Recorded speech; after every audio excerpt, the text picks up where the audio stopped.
മാനഖസമാനും മിൻ സദഖ, ധർമ്മത്തിനാൽ ഒരു സ്വത്തും ചുരുങ്ങിയിട്ടില്ല എന്ന് ജീവിതത്തിൽ ഒരു കളവും വരാത്ത മുഹമ്മദുർ റസൂലുള്ളാഹി സല്ലല്ലാഹു അലൈഹി വസല്ലം പറഞ്ഞാണ്. ഉറപ്പിച്ചു വെച്ചോ, ധർമ്മം കൊണ്ട് സ്വത്ത് ചുരുങ്ങൂല.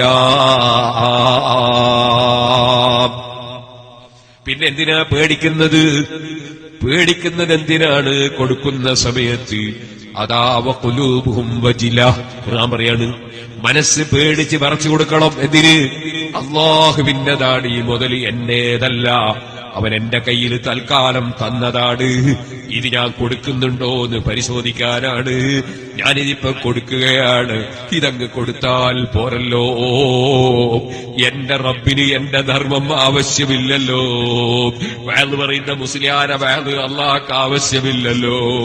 പേരോട് അബ്ദുറഹ്മാൻ സഖാഫിയുടെ വായാടിത്തും അല്ലാഹുവിന് ആവശ്യമില്ലല്ലോ. എന്റെ ധർമ്മം ആവശ്യമില്ലല്ലോ. എന്റെ ദർസ് അല്ലാഹുക്ക് ആവശ്യമില്ലല്ലോ.